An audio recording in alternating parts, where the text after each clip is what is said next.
What about Scotland? Another sentimental journey. You see, we're here, and we get into our car, what may be old, but have a lot of faith in it, particularly going north. And we drive up through the smoke. Well, it's just a few hours, and the road won't be busy this time of year. Straight up the motorway, west at the border, southwest Scotland. Galloway. Dumfries, Kirkcudbright, Wigtown, South Ayrshire, hills, woods, rivers, beaches, right the way to the southwest tip, the Mull of Galloway.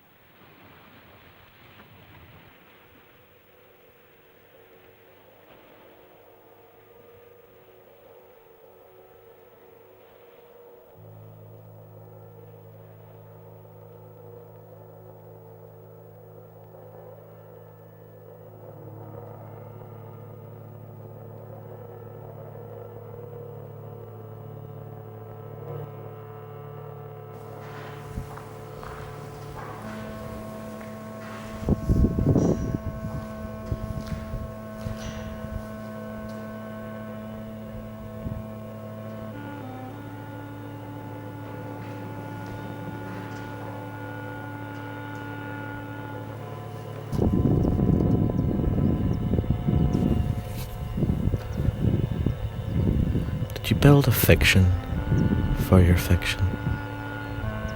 Did you imagine who might have lived here, atop this hill, with no shelter from any season's wind?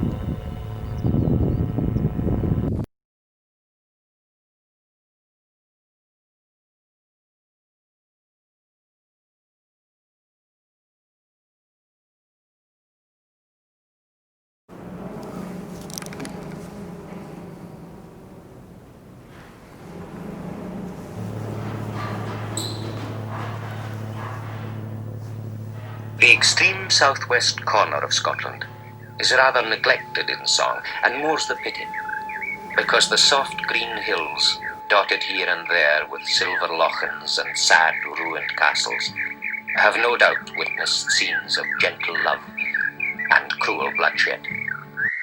Galloway itself is poetry immobile.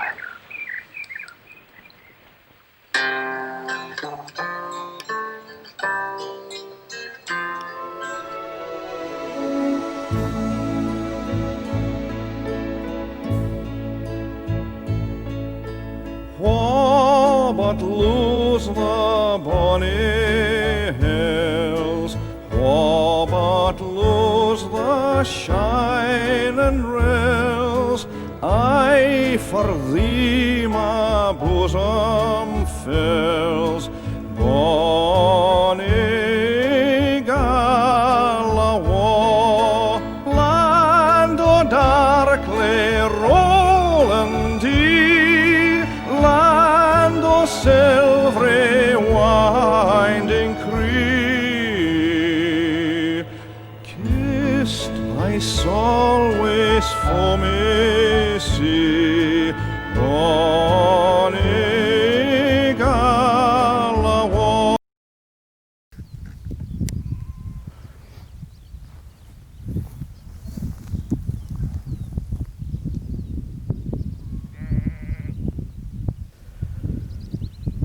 They must have only wanted to look at the land, to study the earth's acidity with their eyes.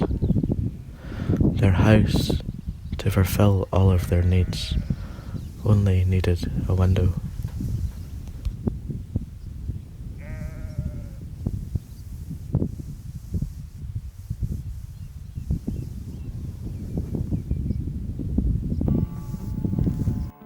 Your eye follows the line of a dike, and you find yourself reaching back to your own beginnings. It's the way the dikes are made. You take a stone and you place it alongside another stone. And you take a third stone and balance it by its own weight and shape on the first two stones. And so on for hours and days and months and years and miles and miles. They're everywhere in Galloway, these dry-stained dikes. And maybe they've more to say about history than any castle. But you look at the individual stones, and they've got the strength and ruggedness of the people who put them there.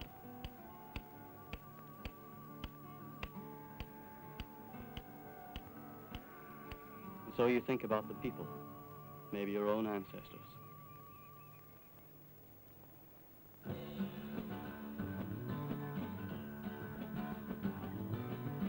My life is timeless like the sun.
They stayed here, floating, looking down. Now starlings weave a tight map where their eyes looked so intently.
I imagine the crofter reading MacDiarmid and hating him for his coarseness.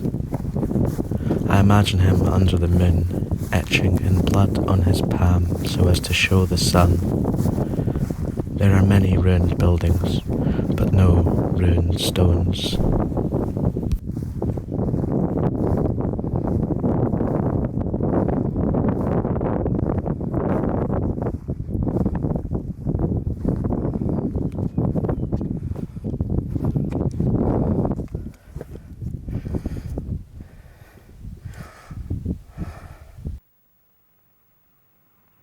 The people who paint Galloway, like the man you meet daubing away in a world of his own, they get to understand the country, maybe even to ask themselves, is what I paint more real than what I see?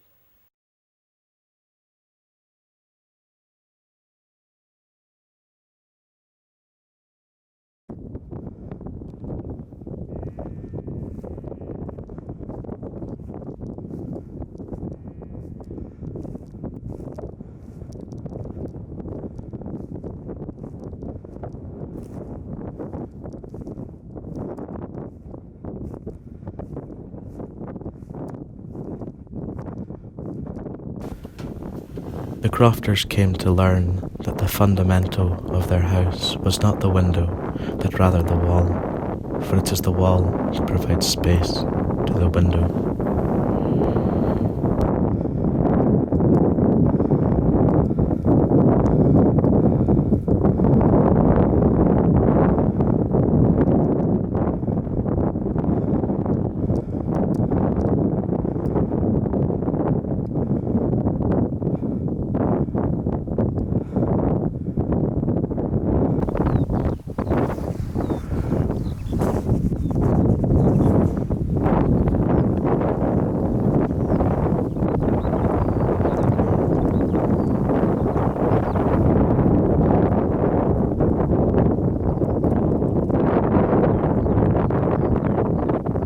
Change comes slowly in this peaceful place. It breathes pure Scottish air and takes crystal pure Scottish water from the Penwhepple Reservoir in the ancient hills. But change came fast when Grant's new distillery came to Girvan. What they found was 64 acres of desolation. a sad old ghost. Here they would build. The old place had a violent reawakening.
Three windows were made.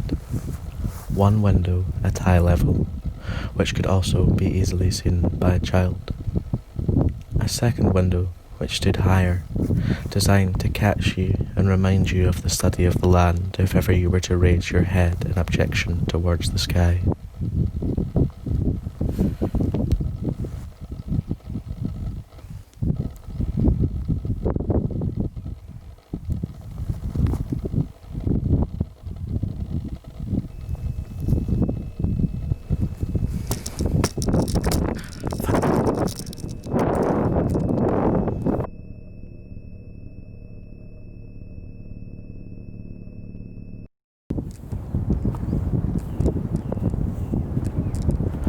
The final window was a failsafe near the top of the wall.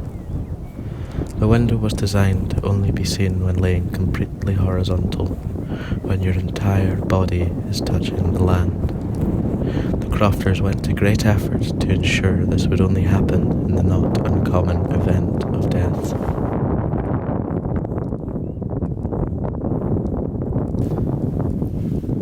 You have no interest in looking through your window. You only want it to reflect you. How could you build ruined stones?